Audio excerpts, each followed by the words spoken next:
쌓였는데요. 그래서 새벽 4시에 일어나는 습관이 생겼습니다. 그래서 새벽 4시만 되면 눈 떠집니다. 눈 뜨자마자 오늘 또 살아있구나 이런 식으로 하루를 시작합니다. 살아있길래 또 아이비 토마토 주차해서 이렇게 좋은 분들 많이 뵙는 것 같습니다.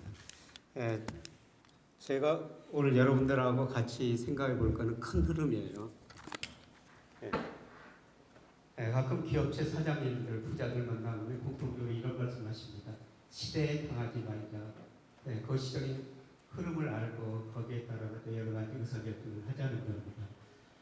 그래서 제가 거시적인 흐름을 좀 말씀드리겠습니다. 세계 경제 참 어렵습니다. 그러나 저는 특히 우리가 금융으로 극복을 늘 기회라고 생각하고 있습니다.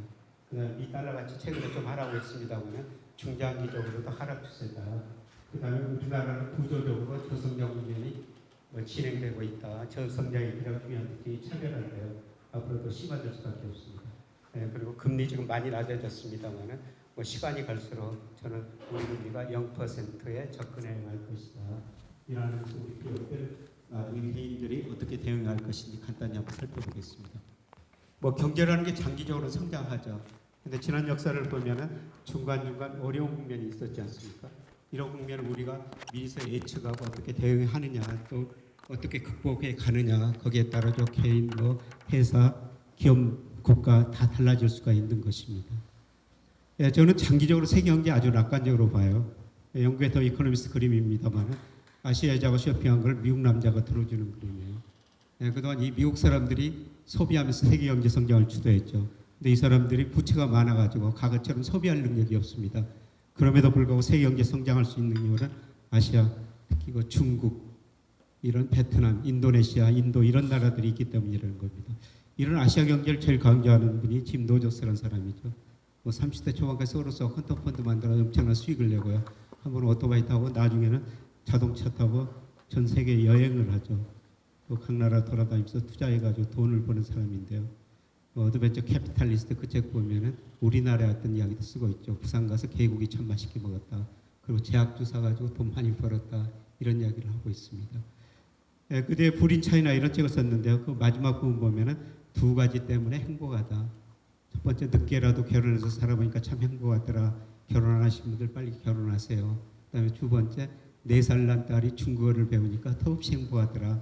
그 4살 난 딸한테 중국어를 가르치기 위해서 거주지를 미국에서 싱가포르로 옮겨버렸다. 이런 이야기를 하고 있습니다. 작년에는 또 책을 한 권 내가지고 만약 남북 통일되면 자기 자산의 상당 부분을 북한에 투자하겠다. 이런 이야기를 하고 있죠. 그만큼 아시아 경제를 강조하는 겁니다. 그 정도는 아니더라도 장기적으로 보면은 아시아 소비자들이 있기 때문에 세계 경제는 지속적으로 성장한다. 이렇게 볼 수가 있겠습니다. 그러나 이제 단기적으로 보면 좀 더 우리가 진통을 겪어야 되는데요. 2008년 미국에서 글로벌 금융위기가 발생했죠. 그래서 가계가 소비 줄이고 기업 투자 줄이고 수출 줄어들으니까 경제가 많이 나빠진 거예요. 쉽게 말씀드려서 이게 세계 경제 공급력이 수요는 이만큼밖에 안 되죠. 그래서 수요를 부양했어야 했습니다. 그래서 각국 정부가 가감한 재정 정책 써가지고 정부 지출 많이 늘렸죠. 그 다음에 통화 정책으로 소비 투자를 늘린 겁니다. 그래서 작년까지 세계 경제가 많이 회복됐었죠. 그런데 문제는 이 과정에서 각 경제 주체가 부실해졌다는 겁니다. 그래서 미국 등 선진국은 정부가 부실해졌고 인도, 특히 중국은 기업이 부실해졌고 우리나라는 호주 이런 나라는 가계가 부실해졌다는 겁니다. 한마디로 부채에 성장했다는 겁니다. 그 한계가 도래할 시점이었었습니다. 그래서 제가 몇 년 전부터 올해 세계 경제가 참 어렵겠구나 이런 말씀을 드렸었습니다만 이런 상황에서 이제 코로나 터져가지고 다시 소비, 투자, 수출 많이 줄면서 경제가 굉장히 나빠졌고요. 이번 또 충격은 공급 측면에 충격까지 오면서 공급까지 위축시키고 있습니다. 그래서 이번 충격은 2008년은 주로 수요 측면의 충격이었는데 이번에는 공급, 수요 측 같이 충격을 주면서 더 어려운 환경이라는 겁니다. 그래서 이런 환경을 반영해가지고 올해 세계 경제 참 어렵다는 전망이 많이 나오죠. 2008년 미국에서 위기가 발생하고 2009년 세계 경제가 처음으로 마이너스 성장했습니다. 1980년 이후로 IMF가 발표하는데요. 마이너스 0.1% 선진국 중심으로요. 그런데 올해 마이너스 5% 성장이라는 겁니다. 그러니까 이번 충격이 2009년보다 훨씬 더 심각하다. 근데 IMF가 내년에는 V자형 반등을 그려놨습니다만 여러 가지 전제 조건이 있죠. 코로나가 하반기부터 진정될 것이다. 금융시장이 안정될 것이다. 그다음에 사람들이 일터로 나갈 것이다. 그다음에 유가가 오를 것이다. 그런 전제 조건이 아니라면은 저런 반등이 아니라는 거죠. 또 7월 초에 IMF가 전망하는데요.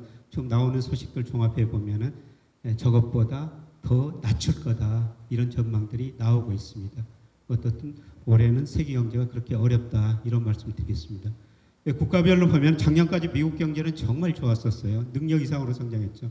근데 올 2, 4분기부터 능력 이하로 성장하고 2분기 뭐 조만간 발표됩니다만은 2분기에는 마이너스 30%이 정도 성장할 거라는 겁니다. 1930년대 대공황 이후 볼 수 없는 통계들이죠. 고용도 정말 탄력적이에요. 미국은 경기가 좋으면 고용이 금방 늘었다 줄였다 이런 반복하죠. 지난 3, 4월에 고용이 2,100만 개 줄었다가 5월에는 약 250만 개 늘었는데요.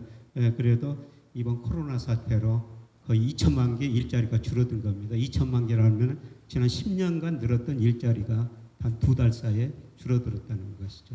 물론 코로나 사태가 진정되면 또 빨리 회복되겠습니다만은 그만큼 미국 고용은 탄력적이고 현재 미국 경제는 매우 어렵다는 겁니다.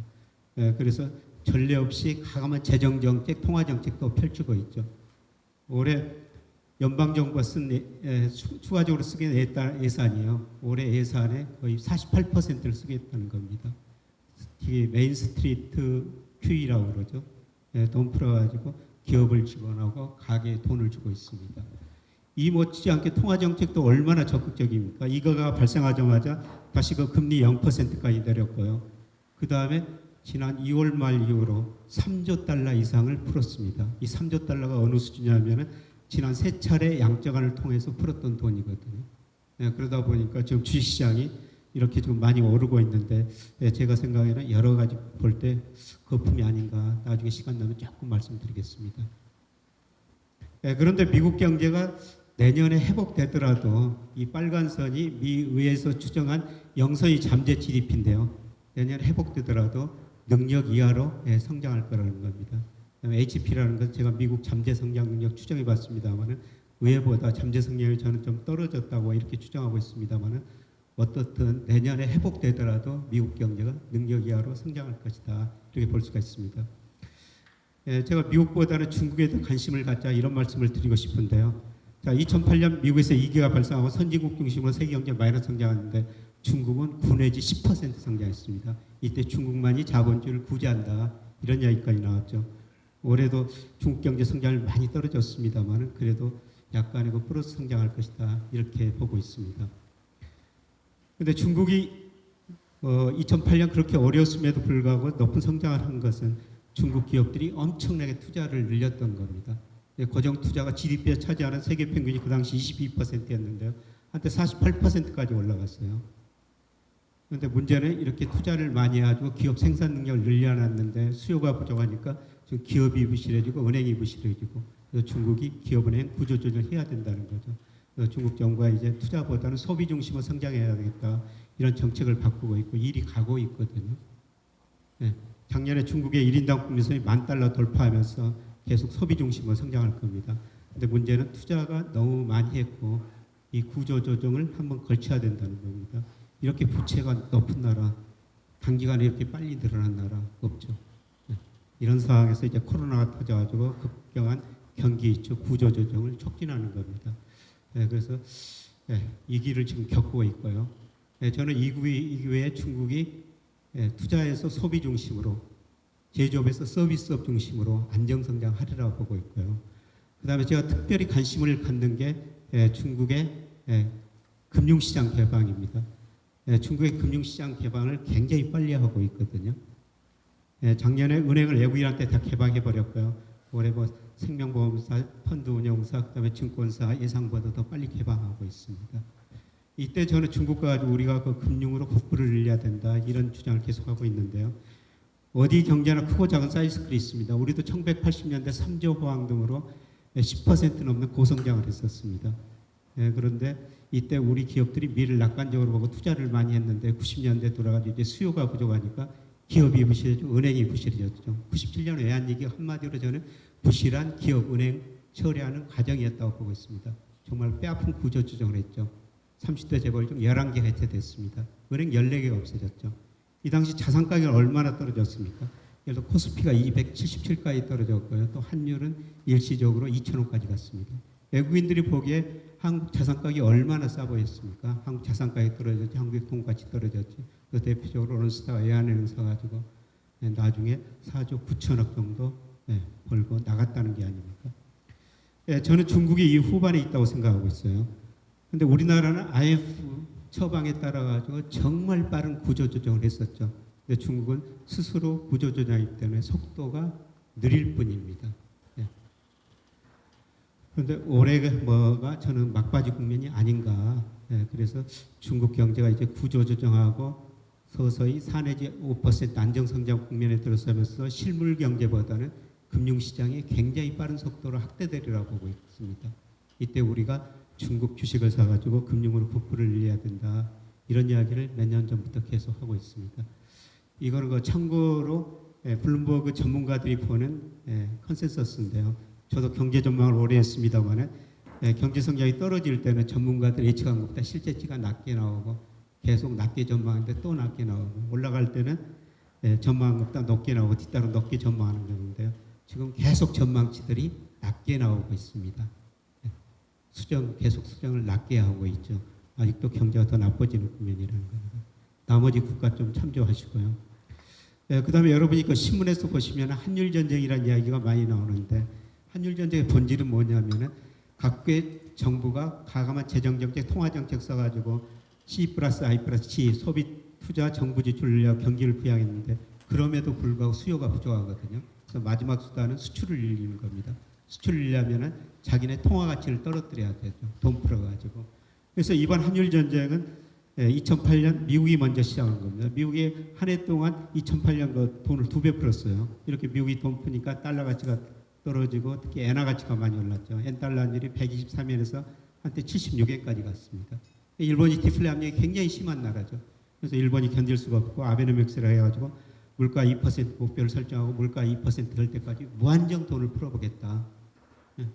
일본이 한일 전쟁에 가담한 겁니다. 그 다음에 유럽 중앙은행이 또 한일 전쟁에 가담한 거죠. 여러분 독일 사람들은 인플레이션 트라우마에 갇힌 사람들이라고 그럽니다. 예를 들어 1923년에 독일 물가가 1억 200만 % 이상 올랐거든요. 다양한 일화가 있죠. 어떤 사람은 리어카에다 돈을 가득 실어놨는데 사람들이 리어카는 가져가고 돈만 가져갔다. 그다음에 기업들은 월급이 아니라 1급도 하루에 2번 줬다는 겁니다. 하루 종일 물가 오르니까. 일부 주부들은 돈을 태워가지고 밥을 지어 먹었다. 독일 사람들 인플레이션을 굉장히 싫어하는 사람들인데요. 근데 미국, 일본이 돈을 푸는데 자기들만 안 풀면은 유로같이 올라가서 수출 경쟁이 떨어지죠. 한일 전쟁에 같이 가담한 거예요. 다시 지금 미국이 엄청난 돈을 풀고 있습니다. 그래서 달러 가치 떨어지고 있죠. 달러 지수 블룸버그 보면은 얼마 전에 102까지 갔다고 97까지 떨어졌거든요. 또 엔화 강세되고 조만간 일본, 유럽 중앙은행이 또 돈을 풀면서 저는 2차 한일 전쟁이 시작되고 있다 이렇게 보고 있습니다. 이걸 지켜보고 있던 중국도 우리도 가만히 있을 수 없다. 2015년부터 위안화 같이 절하시키는 거죠. 그런데 중국이 그동안 추구했던 게 무역 제조 강국이었습니다. 양적으로는 달성했죠. 이들이 추구하는 게 기술 강국, 금융 강국이에요. 중국 제조 2025 기술 강국을 대표하는 단어죠. 기술 강국, 금융 강국은 미국입니다. 미중 무역 전쟁의 본질은 여기에 있습니다. 중국이 기술 강국, 금융 강국을 추구하고 있으니까 그 싹을 잘라야 된다. 이게 미중 무역 전쟁의 본질이라고 볼 수가 있습니다.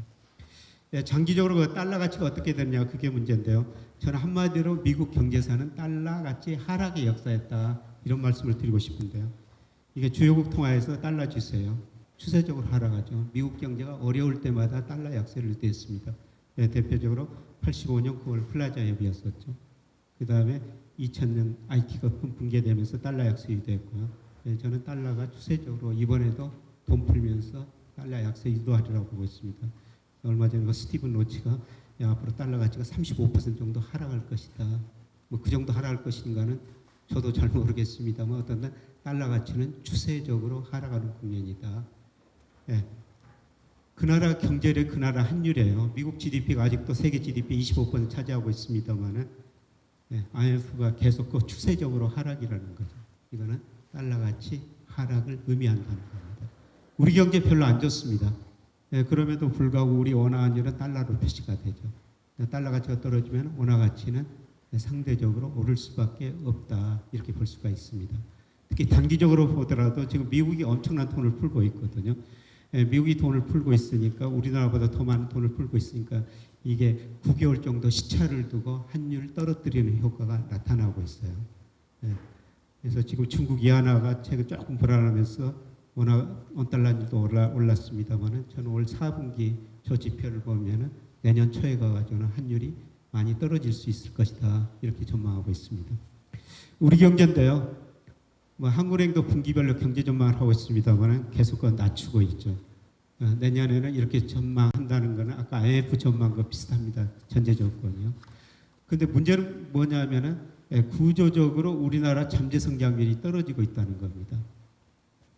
잠재 성장률이라는 건 생산 측면에서 노동, 자본, 생산성을 고려했을 때 한마디로 생산할 수 있는 능력이다. 근데 여러 연구에서 추정하고 있습니다. 가장 최근 현대경제연구원 추정했는데요. 2.5%입니다. 우리 성장 능력이. 근데 갈수록 이게 2% 이하로 떨어질 거라는 거죠. 갈수록 노동이 이미 줄어들고 있으면 더 줄어들고요. 우리 기업들이 자본 스탁 많이 가지고 있으니까 증가세 둔화되고 우리 기업들이 생산성을 늘려야지 잠재 성장률이 올라갈 수가 있는데 생산성이라는 게 하루아침에 올라가는 게 아니죠.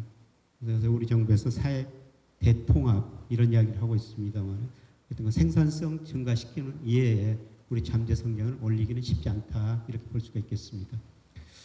우리 역대 대통령 집권기간 연평균 경제 성장률이에요.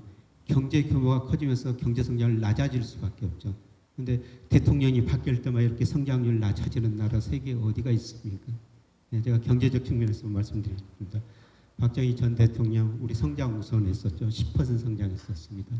그 다음에 전두환 정부 후반에 3조왕이 있어가지고 또 10% 성장했고요. 노태우 정부 때 3조왕이 끝났죠. 수출이 안 되니까 이분이 건설 가지고 경기를 부양했었죠. 이때 일산분당 신도시 여러 가지 건설 경기 부양했지 않습니까? 그때 건설 경기 정말 좋았었습니다. 그리고 김영삼 정부 들어가지고 IMF 경제위기 맞습니다. 저는 누가 대통령이 됐든 이 고성장 때 쌓인 기업은행 부실을 처리하고 넘어갈 수밖에 없었다고 생각하고 있습니다. 그리고 김대중 정부 들어가지고 뼈아픈 구조조정을 했죠. 구조조정은 쉽게 말씀드리면 좋은 기업 살리고 나쁜 기업 없애는 게 구조조정 아닙니까? 구조조정 결과가 양극화, 고용 불안이었습니다. 그래서 노무현 전 대통령이 다양한 동반성장, 분배복지 이런 정책을 펼쳤었죠. 행정수도 세종시로 옮기고 각종 공기업 지방으로 옮겼지 않습니까? 그렇다고 소득 불균형, 동반성장 되고 있습니까? 갈수록 더 악화되고 있죠. 이명박 전 대통령 선거공약 747, 7% 성장 내셨는데 3.3%, 박근혜 대통령 되자마자 474, 4% 성장 내셨는데 또 떨어졌고요. 그 다음에 문재인 정부 포용적 성장, 그 다음에 소득주도의 성장, 혁신 성장, 공정경제 이런 걸 내세우고 있죠. 방향은 저는 좋다고 생각하는데요. 그런데 어떻습니까? 또 한 단계 떨어지고 있습니다. 문제는 뭐냐면 이 경제 성장이 높을 때는 경제 파이가 굉장히 빨리 커졌기 때문에 기업들이 같이 나누면서 성장할 수가 있었어요. 근데 갈수록 커지는 규모가 줄어들고 있지 않습니까? 차별화라는 거죠. 경쟁력 있는 기업은 더 잘 되고 경쟁력 없는 기업은 시장에서 퇴출될 수밖에 없다는 겁니다.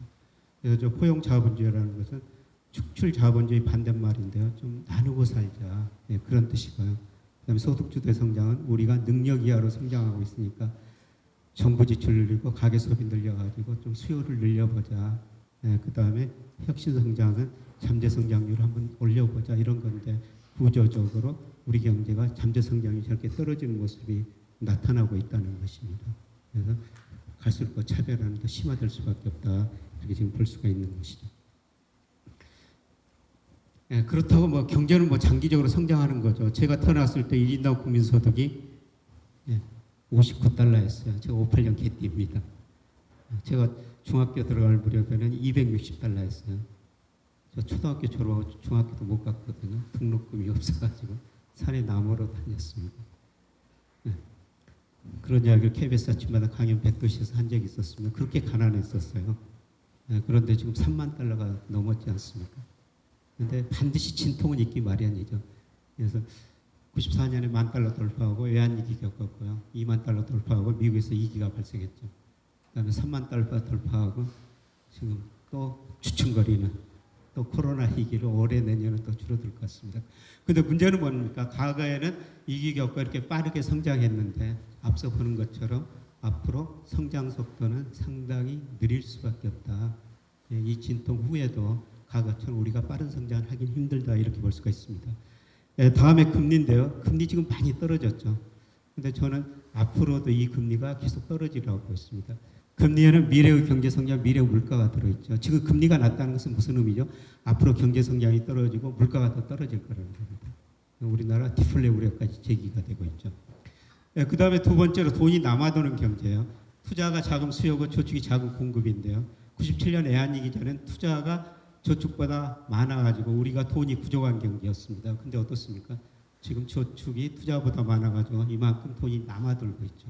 가끔 은행 지점장들이 저한테 이런 농담을 해요. IMF 경제 이전에는 목에다 힘주고 다니는데 여기서 고개 숙이고 다닌다는 거죠. 이때는 돈이 부족해가지고 기업들이 지점장들한테 와가지고 돈 좀 빌려달라 사정했다는 거죠. 지금 우리가 돈이 남아도는 경제예요. 그래서 은행 지점장들 기업들한테 가가지고 우리 은행 돈 좀 써주세요. 우리 기업들이 가지고 있는 현금성 자산이 한국은행 자금순환표 보면 작년 말 현재 668조나 됩니다. 서울대 CF가 좀 가끔가 강의 나갔었는데요. 대기업, 중견기업, CF 물론 좋은 기업들입니다. 자금 조달도 중요하지만 운영도 중요하다 이런 이야기를 합니다.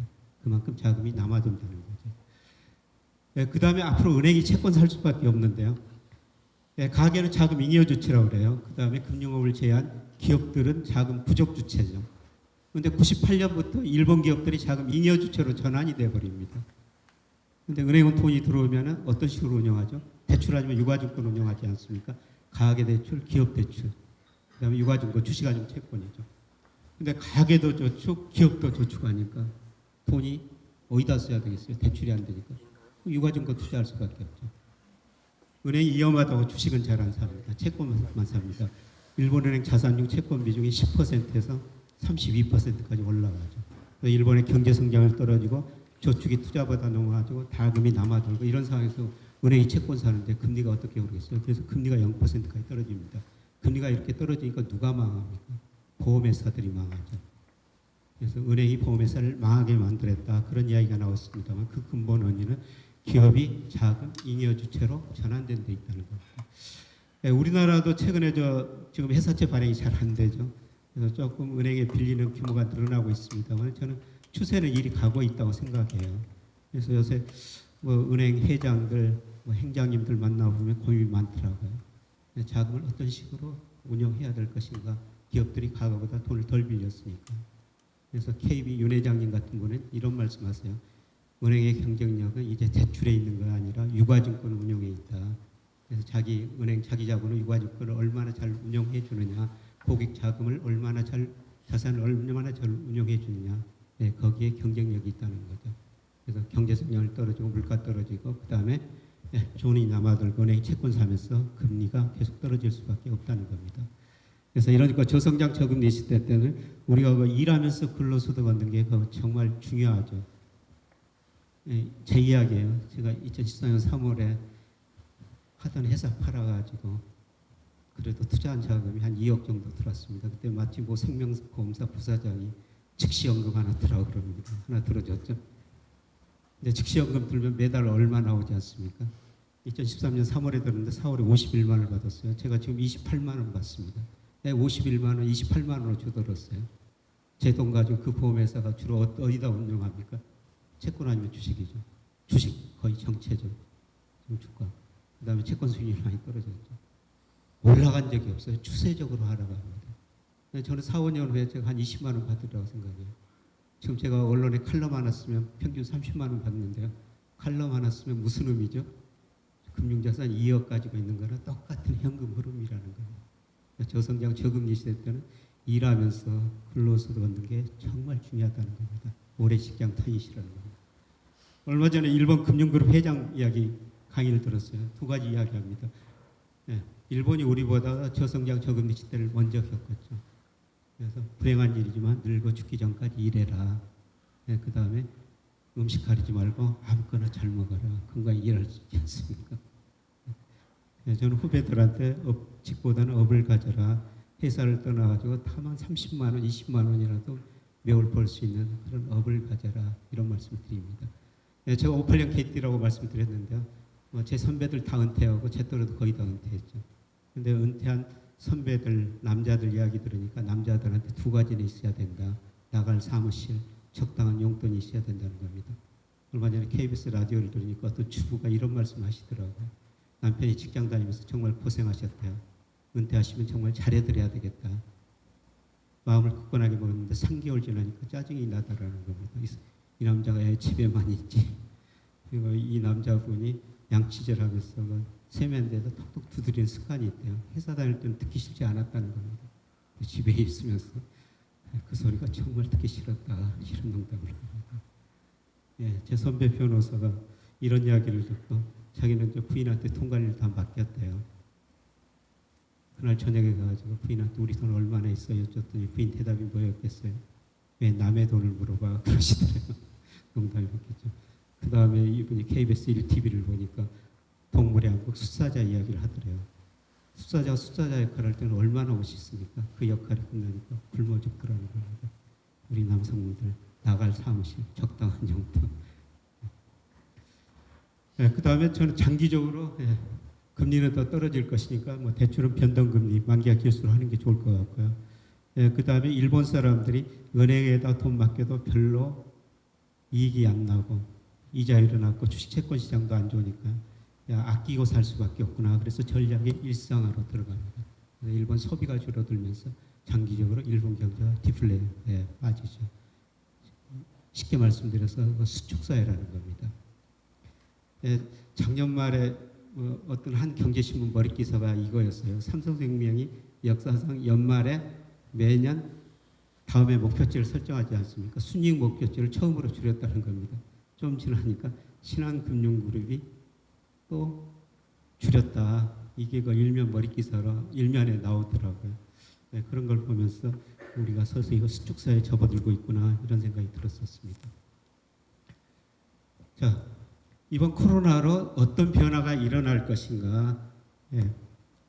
얼마 전에 그 삼성경제연구소 세리 CEO에서 12사람을 모아놓고 여러 가지 변화를 이야기를 했거든요. 저한테는 저 미국 경제를 이야기해서 미국 경제 이야기했습니다만 나머지 전문가들이 한 이야기를 제가 요약해 놓은 거예요. 그동안 세계화 시대였는데 세계화 시대가 후퇴될 것이다. 그 다음에 비대면 사회가 전개될 것이다.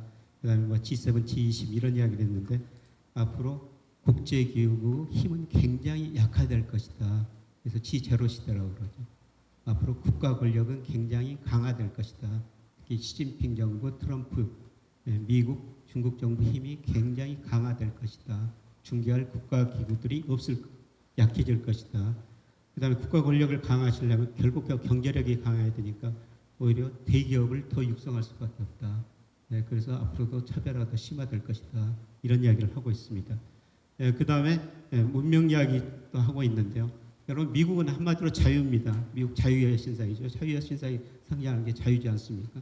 중국은 뭡니까? 만리장성. 만리장성이 상징하는 게 안전이죠. 근데 이번 코로나로 자유와 안전의 충돌이 일어났다. 그동안 자유가 강조됐는데 이번 코로나로 자유보다는 안전이 강조될 것이다. 이번 코로나로 미국보다는 중국이 더 대처를 잘하고 있다는 것이죠. 그 다음에 GVC 이번에 여러 가지 공급 체인의 변화가 있지 않습니까? DVC, RVC로 변할 것이다. 그다음에 트랜스포트사에서 텔리포트사회로 변할 것이다. 우리가 무슨 일을 하기 위해서는 과거에 몸이 갔어야 했죠. 근데 지금은 어떻습니까? 그냥 사이버로 모든 일을 많은 일을 해결한다는 게 아닙니까? 뭐 저희 학교 지금까지 그 비대면 강의 계속하고 있고요. 제가 LG그룹에 한 사회이사하고 있습니다만 이사회도 비대면으로 하고 있습니다. 근데 제가 이사회 갈 때마다 거기서 차를 보내주고 그다음 기사를 보내줬었는데 이제 차 보내줄 필요도 없고 그 기사도 그 일자리를 조금 놓치는 거죠. 그래서 앞으로 이런 사회로 전환할 것이다. 그다음에 기업이 효율성을 강조했는데 효율성도 중요하지만 이제 안정성으로 갈 것이다. 코로나 사태로 이런 큰 흐름의 변화가 일어날 것이다. 이런 이야기를 하고 있습니다. 저는 아직도 세계 기업들의 구조조정이 끝나지 않았다고 생각하는데요. 지금도 그 초과 공급이 많이 존재하죠. 초과 공급을 해소하기 위해서는 가계 소비가 수요가 늘어나야 되죠. 근데 수요가 늘어나기는 굉장히 힘듭니다. 얼마 전에 맥킨지 보고서를 보니까요. 제목이 부모 세대보다 가난한 자식 세대예요. 선진국 조사해 보니까 자식 세대가 부모 세대보다 실질 소득이 더 줄어들고 있다는 거죠. 소득 차변화 때문에 그러죠. 상위 10%가 많이 가고 나머지 평균은 가져갈 수가 없으니까 수요가 부족하다. 결국 어떻습니까? 초과 공급을 해소하기 위해서는 기업들이 구조조정을 해야 된다는 거죠. 저는 산업의 심화를 편을 쓰는데요. 산업은 존재하지만 그 산업 내에 존재하는 기업은 갈수록 더 줄어들 수밖에 없을 것이다. 구조조정이 끝나지 않았다. 이런 말씀을 드립니다. 이런 위기 때 또 살아남는 기업들은 오히려 더 잘 되는 게 아니겠습니까? 그래서 뭐 이거는 경영학자들이 하는 이야기인데요. 어려울수록 자기가 잘한 거는 더 투자를 해라. 그 다음에 양성 경영을 해라. 아까 이번 코로나로 여러 가지 변화가 있지 않습니까? 기존 수업도 하고 새로운 거 성장 산업에 투자해라. 그 다음에 인수합병을 적극적으로 해라. 지금 전 세계적으로 이번 기회를 이용하죠. 인수합병에 가장 적극적으로 나가는 나라가 중국이죠. 중국이 특히 그 유럽 기업들, 아시아 기업들 지금 많이 그 사고 있다는 겁니다. 그래서 유럽 일부 정부에서는 그걸 규제하겠다가 그것까지 나서고 있습니다. 저는 삼성전자, 포스코, 현대차 이런 거 임원들한테 강의하면서 현금 많지 않느냐, 당신들이 가지지 못할 좋은 기술 기업 이 길을 통해서 가치가 많이 싸질 테니까 사라, 이런 조언을 하고 있습니다. 그리고 세계 소비 쪽이 아시아 쪽으로 이전되고 있다. 아시아 쪽 소비자를 이용해야 된다. 우리나라 수출 비중을 보면 세계 경제 흐름을 알 수가 있는데요. 미국 비중 지금 2000년에 22%에서 14% 줄어들었습니다. 유럽, 일본 비중 줄어들었습니다. 근데 늘어나는 게 어떻습니까? 중국, 아세안이에요. 중국 많이 늘어났고 아세안 비중도 2000년에 11%에서 올해 지금 18%까지 늘어났거든요. 우리나라 수출 보면은 아세안, 아시아 소비 시장으로 변하고 있다는 게 나타나고 있죠. 그 다음에 여성 임원의 그 참신한 아이디어를 이용해라, 이런 얘기를 하고 있습니다. 자, 남은 시간에 개인 그 자산 가격 잠깐만 이야기하고 좀 끝내도록 하겠습니다. 우리나라 주식시장 보면요, 80년대 3조 원 때 굉장히 많이 올랐죠. 근데 이때 기업들이 가액 투자해가지고 기업은행 부실해졌다고 500천에서 계속 박스권 보이다가요. 그 다음에 구조조정했다고 2천을 돌파합니다. 그리고 2011년부터는 어떻습니까? 계속 제자리 걸음입니다. 2011년부터 우리나라 평균 주가 지수가 2070입니다. 그 안팎에서 계속 왔다 갔다 제자리 걸음이죠. 2017년 한 해 2,600 좀 넘었었어요. 그때 보니까 삼성전자, SK 하이닉스가 우리나라 상장 기업 이익의 무려 48%를 차지했어요. 그 두 기업 주가 때문에 저렇게 주가 지수가 오른 거예요. 그걸 제어하면 주가 지수가 2,000이 아니라 훨씬 그 밑이라는 거죠. 앞으로 좋아져야 될 것 같은데요. 그런데 제가 우리나라 주가를 볼 때 가장 중요하게 보는 게 일평균 수출 금액이에요. 상관계수가 0.9 정도 가깝거든요. 거의 주가하고 같이 움직이지 않습니까? 근데 산업통상자원부에서 일평균 수출 동향을 발표하는데요. 10일, 20일 단위로도 발표하고 매월 1일 날 발표해요. 매월 1일 날 전달 수출입 통계를 발표하는 나라 세계에서 어디가 있습니까? 그만큼 우리가 IT가 잘 돼 있다는 거죠. 산업통상자원부는 또 일일이 토요일, 일요일이라도 꼭 나와서 발표를 합니다. 보통 한국은행 통계청에서는 토요일, 일요일은 발표 안 하고 월요일 날 발표하죠. 근데 산업통상부는 일일 날 토요일, 일요일도 발표합니다. 그래서 차관한테 왜 토요일, 일요일도 나와서 일합니까? 이렇게 농담을 한 번 했더니 외국인들이 그렇게 벌고 싶어 한다는 겁니다. 한국 수출입 동향. 이거 가지고 한국 금융시장 판단하고 그 다음에 지역별로 한국 수출입 동향이 나오는데 그걸 가지고 제일 빨리 나온 통계니까 세계 경제 흐름까지도 판단한다. 그래서 빨리 보고 싶어 한다. 토요일, 일요일도 나와서 발표한다. 뭐 이런 농담을 하는데 근데 문제는 지금 일평균 수출이 제가 전망해 보면은 20억 달러가 아니라 16억 달러 안팎이거든요. 어저께도 20일까지 수출입 통계가 발표가 됐는데 뭐 16억 달러가 좀 안 됩니다. 이걸 보면은 우리 주가가 지금은 단기적으로 너무 높구나, 이런 생각을 합니다. 그 다음에 미국, 독일 주가 많이 올랐다 떨어지고 있고요. 그런데 흔히들 주식시장을 산책 나온 개와 주인에 비교하는데 제가 미국의 산업생산 소매 판매 그다음에 고용 등 이런 거로 평가하면 미국 주가가 너무 과대평가됐어요. 개가 주인을 너무 앞질러 간다는 것이죠. 순전히 유동성 때문에 그럽니다. 그래서 미국의 지난 3개월 동안 3조 달러 이상 풀었고요. 미국 M2 증가율 5월 달 보니까 23%예요. 미국 M2 증가율이 역사상 23% 간 적이 없습니다. 그런 순전 유동성 힘이라는 거죠. 그런데 그 유동성 힘이 조금이라도 줄어들기 시작하면 급락할 수가 있다. 제가 올해 주가 전망을 하면서 3월에 급락, 4, 6월 상승, 그다음에 3분기 급락 이렇게 전망을 하고 있습니다만 지금 3분기가 가까워져가지고 정말 떨어질 것인가, 저 유동성 힘이 어떻게 작용할 것인가 조금 고민 좀 하고 있습니다. 우리나라 저 아파트 가격을 보면요, 사실 부산, 대구, 인천, 강주 등 지방 도시가 더 많이 올랐습니다. 근데 우리가 서울만 많이 이야기하는 것은 절대적인 차이죠. 서울 아파트를 쭉 세워놨을 때 가운데 아파트 가격이 11억 5천 정도 되더라고요, 지난달. 근데 부산 3억, 대구 2억 8천, 강주 한 2억 6천 정도 됩니다. 서울서 살다가 강주, 부산, 대구로 가면 얼마가 남습니까? 근데 생각의 차이인 것 같습니다. 그런데 앞으로 어떻게 될 것인가 가장 큰 문제인데요. 제가 잔변동을 재개해버리고 장기 추세 변동만 구해버렸을 때 이미 모든 지역에서 상승률은 꺾이고 있습니다. 저는 조만간 그 절대 수준도 최근에 꺾이다가 지난달에 좀 반등하고 있습니다만 꺾이는 시점이 도래하지 않을까 이렇게 생각합니다. 그 다음에 우리나라 자산 배분, 부동산 비중이 평균 70% 너무 높고요. 그 다음에 50대 후반은 80% 이상이 너무 높습니다. 그래서 우리나라 가계 자산 배분 형태를 보면은 추세적으로는 부동산 비중 좀 줄어들고 금융자산으로 가고 있고요.